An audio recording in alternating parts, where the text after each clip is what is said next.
नमस्कार प्यारे साथियों, आपके अपने YouTube चैनल संस्कार क्लासेज में आपका स्वागत है। आज मैं आपको 25 बड़े ही इम्पोर्टेंट क्वेश्चन लेके आया हूं और ये जितने भी क्वेश्चन हैं ये PYQ क्वेश्चन है, तो आप लोगों को ज़रूर ये क्लास देखनी है। आपकी आने वाली एग्जाम BSTC, PTET, CET व अदर एग्जाम जहां पर राजस्थान जीके आते हैं उन सभी के लिए क्लास बड़ी उत्तम रहने वाली है। चलिए क्लास को शुरू करते हैं। पहला क्वेश्चन आप लोगों की कंप्यूटर स्क्रीन पर दिखाई दे रहा होगा। राजस्थान के कोटा, बूंदी और झालावाड़ क्षेत्र की जो बोली है ना, वो कौन सी बोली है? बागड़ी, मालवी, हाड़ौती या फिर भीली? देखिए, कोटा, बूंदी और झालावाड़ की जो बोली है वो है अपनी हाड़ौती। ठीक है, ये आप लोगों को ध्यान में रखना है। अगला क्वेश्चन देखिएगा। बीछियो, लालर, नोकियो और शिखर राजस्थान के ये क्या हैं? लोक नाट्य हैं, लोक गीत हैं, लोक नृत्य हैं या फिर हो जाएंगे आपके वाद्य यंत्र हैं। ठीक है, तो ये आपको ध्यान रखना है, ये लोक गीत हैं। बीछियो, लालर, नोकियो और शिखर, ये क्या भाई? ये राजस्थान के लोक गीत हैं। देखिए, महात्मा गांधी जी ने कहा था लोक गीत ही जनता की क्या है? भाषा है और हमारी संस्कृति के पहरेदार है। ये किसके जरिए कहा गया था? महात्मा गांधी जी के जरिए कहा गया था। और जवाहरलाल नेहरू जी ने कहा था जन समुदाय की आत्मा अपने लोक गीतों को ही कहा गया है। ये अपने जवाहरलाल नेहरू जी के जरिए कहा गया था। अब मैं आपको कुछ बिरह गीतों के बारे में बता देता हूँ, आपको ध्यान से देखना है। एक तो हो जाएगा अपना कुर्जा हो जाएगा, ठीक है, कुर्जा हो जाएगा। एक हो जाएगा अपना जो झुरोबा बोलते हैं, ठीक है, झुरोबा झुरोबा हो जाएगा। झुरोबा गीत पता है कौन सा होता है? जब पति परदेश जाने पर उसके वियोग में गीत गाया जाता है ना, उसे झुरोबा गीत बोला जाता है। ठीक है, ये है कहाँ का झुरोबा गीत? अपना जैसलमेर का। ठीक है, जैसलमेर का। ठीक है, इसे पीले पत्थरों का शहर भी बोलते हैं। ठीक है, ये आप लोगों को याद रखना है। ठीक है प्यारे बच्चों, चलिए एक अपना सुबटिया गीत होता है और एक पीपली भी गीत होता है, ये भी बिरह गीत के अंदर आते हैं। अगर मैं आपको विवाह गीत के बारे में बोलूं, ठीक है, विवाह विवाह गीत में कौन कौन से अपने गीत आते हैं, ठीक है, तो वो बता देते हैं। एक तो अपना पावना हो जाता है। पावना जानते हैं ना कि नहीं जानते? ठीक है, पावना हो गया, जला हो गया, ठीक है, एक कामन हो गया, सीठ ने हो गया, ये अपने विवाह गीत के अंदर आते हैं भाई। ठीक है, और एक अपना बड़ा इंपॉर्टेंट जो धार्मिक लोक गीतों में आता है जिसे अपन गणगौर बोलते हैं। ठीक है, गणगौर। ठीक है, गण का मतलब क्या होता है ये आपको ध्यान रखना है,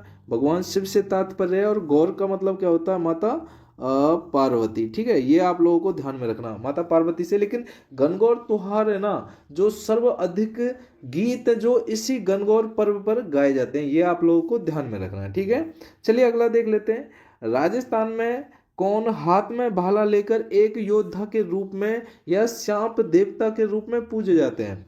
राजस्थान के वह कौन सा देवता जो सांपों के देवता के रूप में पूजे जाते हैं, जिसके हाथ में क्या होता है? भाला होता है भाई? वो हो जाएंगे अपने गोगा जी। ठीक है, कौन हो जाएंगे? Goga ji. Option number B आप लोगों को ध्यान में रखना है। गोगा जी के बारे में थोड़ा सा बता देता हूँ। अगर इनके जन्म के बारे में बात करें, जन्म, ठीक है, जन्म इनका कब हुआ था? 1003 ईस्वी को विक्रम संवत के अंदर हुआ था। ठीक है, विक्रम संवत है ना, विक्रम संवत के अंदर हुआ था। और इनका जो जन्म जन्म स्थान के बारे में, स्थान है ना, जन्म स्थान के बारे में ददरेवा चूरू के अंदर हुआ था। कहाँ पर? ददरेवा चूरू के अंदर। ठीक है, ये भी आपको ध्यान रखना, ददरेवा चूरू। देखो ये मोबाइल की स्क्रीन है तो ज़्यादा कुछ लिखा नहीं जाता, इसलिए मैं बोल देता हूँ। ठीक है, अगर इनके पिता के बारे में पूछ लिया जाए, पिता का नाम क्या था इनका? जो जेवर सिंह था। ठीक है, जेवर सिंह इनके पिता का नाम था। ठीक है, और माता का नाम क्या था? माता का नाम था बाछल। ठीक है, बाछल, ये आपको ध्यान रखना। और इनका जो गुरु था इनका, गुरु गोरखनाथ था भाई। ठीक है, ये आप लोगों को ध्यान में रखना है। अगर अपन रामदेव जी के बारे में बात करें तो बता देते हैं, इनका जन्म जो 15वीं शताब्दी में हुआ था। कौन सी शताब्दी में? 15वीं शताब्दी के अंदर हुआ था। ठीक है ना, चलिए। और तो भाई क्या, जो अगला क्वेश्चन देख लेते हैं क्या होगा। देखिए, राज्य मानवाधिकार आयोग का कौन सा कार्य नहीं है? ठीक है, यहाँ में से कार्य बताना, कौन सा कार्य नहीं होगा। देखिए, मानवाधिकार क्षेत्र में कार्यरत और सरकारी संगठनों के प्रयासों को जो कि क्या है, प्रोत्साहित करना। Option number B right answer लिख लेना है। अगला देखिएगा, राजस्थान लोक सेवा आयोग के अध्यक्ष की नियुक्ति निम्नलिखित में से किसके द्वारा की जाती है? लोक सेवा आयोग की जो अध्यक्ष की नियुक्ति है ये अपने राज्यपाल के जरिए की जाती है। किसके जरिए की जाती है? राज्यपाल के जरिए की जाती है। ठीक है, ऑप्शन नंबर बी आप लोगों को लिख लेना। और भाई सेशन अच्छा लग रहा है ना तो यार लाइक तो कर दिया करो यार, है ना, लाइक जरूर कर देना और अपने मित्रों को शेयर कर देना। अच्छा, मैं आपको सेशन लेके आता हूँ डेली की डेली 7:30 बजे। ठीक है, चलिए देखिए, फड़ कलाकार श्री लाल जोशी राजस्थान के किस स्थान से संबंधित हैं? श्री लाल जोशी, तो ये कहाँ से हो जाएंगे? भीलवाड़ा से। कौन सी जगह से हैं श्री लाल जोशी? भीलवाड़ा से संबंधित है। ठीक है, ये आपको ध्यान रखना। अगला देखो, देखिए राजस्थान के भीलों और गोविंद गुरु के संदर्भ में असत्य कथन का चयन करना है। ठीक है, असत्य कथन। गोविंद गुरु ने राजस्थान के भीलों के सामाजिक और नैतिक उत्थान के लिए संत सभा की स्थापना की, ये तो भाई सही है। उन्हें हिंदू धर्म बनाए रखने के लिए भगत आंदोलन शुरू किया था, ये भी सही है। अंग्रेजों को लगा कि गोविंद गुरु द्वारा चलाए गए इस सामाजिक सुधार आंदोलन का उद्देश्य भील राज्य का निर्माण है, ये भी सही है। और नंबर 4 हो जाता है, इन्होंने संत सभा की मासिक बैठ के मानगढ़ पहाड़ी पर आयोजित, ये गलत है भाई। ठीक है, ऑप्शन नंबर डी आप लोगों को लिख लेना है। जैसलमेर का प्राचीन नाम बताना भाई। देखो, सबसे पहले जैसलमेर को पीले पत्थरों के शहर के नाम से भी जानते हैं, ये भी आपको ध्यान रखना है। ठीक है, यहाँ पर पूछा गया इनका प्राचीन नाम क्या है? प्राचीन नाम है इसका मांड है जो। ठीक है, क्या हो जाएगा? मांड जैसलमेर का प्राचीन नाम हो जाएगा। हाड़ौती क्षेत्र के अंदर भाई कौन कौन से आते हैं? चले जो देखिए, कोटा आता है। ठीक है, एक आपका बूंदी आता है, बूंदी आता है, कोटा बूंदी, झालावाड़। ठीक है, झालावाड़ हो गया, कोटा बूंदी, और एक बारा हो गया। ठीक है, ये अपना हाड़ौती के अंदर। शेखावाटी के अंदर कौन कौन से आते हैं भाई? शेखावाटी में हो गया चूरू हो गया, चूरू हो गया, सीकर हो गया, चूरू सीकर, झुंझुनू हो गया आपका जो झुंझुनू हो गया, चूरू सीकर झुंझुनू हो गया। ठीक है, तो ये अपने शेखावाटी के अंदर आते हैं। अगला देख लेना है, देखिए उष्ण कटिबंधीय पर्वतीय वनों के बारे में असत्य कथन का चयन करें, निम्नलिखित में से उपयुक्त विकल्प को चुन के आपको बताना है। ठीक है, तो नंबर 9 का आंसर क्या होगा? यह वन केवल राजस्थान तथा उत्तर प्रदेश में पाए जाते हैं, ये बिल्कुल सही है भाई। ठीक है, अगला देखिएगा, निम्नलिखित में से राजस्थान का सबसे बड़ा भौगोलिक क्षेत्र क्षेत्रफल के अनुसार कौन सा है? देखिए, क्षेत्रफल के बारे में पूछा गया है, राजस्थान का पूछा गया है। ठीक है, अरे नन्हे मुन्ने बच्चों, राजस्थान का जो अपना, जैसे मान के चलो ये अपना राजस्थान है। ठीक है, ये अपना मैप है, इस तरीका से देखो, उत्तर हो गया, दक्षिण हो गया, पूर्व हो गया और पश्चिम हो गया। ठीक है, तो सभी को पता भाई जो अपना ये क्षेत्र है ना, पश्चिमी राजस्थान मैदान है जो। ठीक है, ये अपना जो क्षेत्र है वो भाई साहब पूरा का पूरा क्या भौगोलिक क्षेत्र है भाई, क्षेत्रफल के अनुसार। ठीक है, तो ऑप्शन नंबर सी लिख लेना है। राजस्थान में मार्बल जो कि क्या आपका डिम्पिंग यार्ड कहाँ है? ये अच्छा क्वेश्चन है। राजस्थान में मार्बल डिम्पिंग यार्ड है ना, ये कहाँ पर है? तो ध्यान रखना, ये अपना किशनगढ़ के अंदर है। कहाँ पर है? किशनगढ़। और किशनगढ़ कहाँ पर पड़ता है? अजमेर के अंदर। ठीक है, अजमेर। ठीक है, अजमेर के अंदर है भाई। ठीक है ना, अगला देख लेना है, राजस्थान में मुख्यमंत्री लघु वाणिज्यिक वाहन स्वरोजगार योजना को कब देखिए अधिसूचित किया गया था? अधिसूचित जो किया गया था, ये कब किया गया था? ये किया गया था 11 अक्टूबर 2022 को। कब किया गया था? 11 अक्टूबर 2022 को किया गया था। ठीक है, अगला देखिएगा, जैसा कि राजस्थान के प्राचीन ग्रंथों में उल्लेखित है कि राजस्थान का वह किला जहां पर युद्ध की योजना और रणनीति बनाने के निर्माण जो कि क्या निपुण सैनिक रहते थे उसे कहा जाता था, निम्नलिखित में से विकल्प को चुने।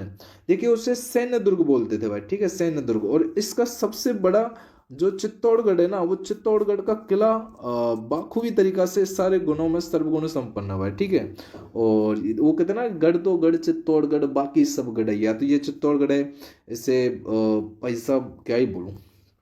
चलिए, किस सभ्यता के लोग अपने मृतकों को आभूषण के साथ दफनाते थे? अपने जो मृतक हुआ करते थे आभूषणों के साथ दफनाते थे। वो आहड़, आहड़ कहाँ पर है? उदयपुर के अंदर पड़ता है। ठीक है, उदयपुर में। उदयपुर की स्थापना उदय सिंह ने, ठीक है, उदय सिंह के जरिए की गई थी, ये आपको ध्यान रखना। देखिए, मुझे वैसे उंगली से लिखना पड़ता है और ये स्क्रीन पर लिखना पड़ता है मोबाइल की पे, इसलिए थोड़ा सा सही नहीं लिख पाता। ठीक है, कपूर चंद जो कि क्या है कुशील किस समाचार पत्र के संपादक थे? ये आपको बताना है। ठीक है, तो ये हो जाएगा राजस्थान पत्रिका के संपादक थे। ठीक है, राजस्थान पत्रिका। देखिए, भारत जापान 5वां संस्करण युक्त सैन्य जो अभ्यास धर्मा गार्जियन भारत के किस राज्य में शुरू हुआ था?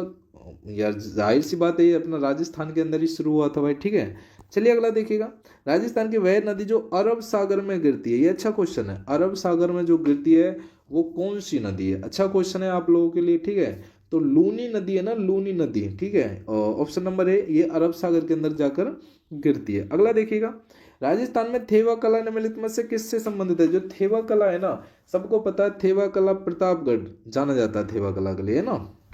Option number C right answer होगा भाई, ठीक है। और अगले क्वेश्चन की तरफ चलें, बिल्कुल चलेंगे, ये देखिएगा, देखिए माही बजाज सागर परियोजना निम्नलिखित में से भारत के किस राज्यों का संयुक्त उपक्रम है, किस राज्यों का संयुक्त उपक्रम है, राजस्थान और गुजरात का भाई, ठीक है। ऑप्शन नंबर सी आप लोगों को लिख लेना है। अगला देखिएगा, यहाँ पर कथन दे रखे हैं, उनको देखना है, और कारण दे रखे हैं। जलोढ़ मृदा राजस्थान के पश्चिमी मरुस्थलीय मैदान में पाई जाती है। इस मिट्टी में नाइट्रोजन पर्याप्त मात्रा में होती है, लेकिन पोटास और लौह तत्व की कमी होती है भाई, ठीक है। तो 20 का राइट आंसर क्या होगा, ये आप लोगों को देख लेना, 20 का एकदम बिल्कुल सही वाला, ये आप लोगों के लिए क्वेश्चन है। चलो इसका आंसर आप हमें कमेंट करके जरूर बताइएगा, ठीक है मित्र, या फिर हम ही बता दें। देखिए इसका कथन एक और कथन दोनों गलत है भाई, ठीक है, तो इसका आप लोगों को ध्यान में रखना है।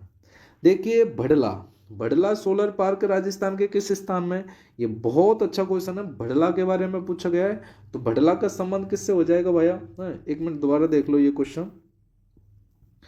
क्वेश्चन अपना 20वां है ना, 20वें का सही है ना, हाँ बिल्कुल, 20 के बाद डायरेक्ट भडला सोलर पार्क कहाँ पर है भाई, ये आपको बताना है। भडला सोलर पार्क 2021 है ना, इसका आंसर आप कमेंट करके बताइएगा, ठीक है, भडला सोलर पार्क का जो कमेंट करके बताइएगा जो, ठीक है। चलिए अगला क्वेश्चन आप लोगों की कंप्यूटर स्क्रीन पर, ये देखो, देखिए किसने 2 अक्टूबर 1959 को नागौर राजस्थान में पंचायती राज की आधुनिक जो कि क्या है, देखिए त्रिस्तरीय प्रणाली का उद्घाटन किया, त्रिस्तरीय जो प्रणाली का उद्घाटन किया वो जवाहरलाल नेहरू के जरिए किया गया था, ठीक है। चलो इसका आंसर भी आप लिख लीजिए, खैर कोई दिक्कत नहीं है, ठीक है। तो इसका 33 का आंसर हो जाएगा आपका जोधपुर। भडला कहाँ पर है, भडला सोलर पार्क आपका जोधपुर के अंदर है, ऑप्शन नंबर बी, ठीक है। अगला देख लेना क्या राइट आंसर होगा, देखिए मुख्यमंत्री कोरोना सहायता योजना पूरे राजस्थान में कब चालू की गई थी, ठीक है। तो ये जो चालू की गई थी, ये अपनी की गई थी जून 2021 को, ठीक है, 2021 को ये चालू की गई थी भाई, ठीक है, तो आपको ध्यान में रखना है। चलिए ये अपना सेकंड लास्ट क्वेश्चन है, ठीक है।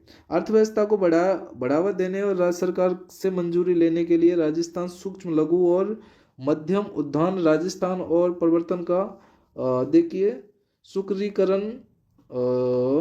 संशोधन अधिनियम 2023 ने MSME जो MSME के छूट की अवधि बढ़ा दी गई थी, जो छूट की जो अवधि बढ़ाई गई थी वो कितनी बढ़ाई गई थी, वो बढ़ाई गई थी 3 से 5 वर्ष के लिए। ये आपका लास्ट एंड फाइनल क्वेश्चन है, इसका आंसर आपको कमेंट करके बताना है। राजस्थानी पंचायती राज अधिनियम, ठीक है, RPR से लागू हुआ था, ये आपको बताना है। RPI से जो लागू हुआ था, ये आपको कमेंट करके जरूर बताना है, ठीक है। और सेशन अच्छा लगा हो तो प्लीज़ यार लाइक जरूर कर दिया करो, है ना, सेशन कर दिया करो, शेयर भी कर दिया करो थोड़ा सा, है ना।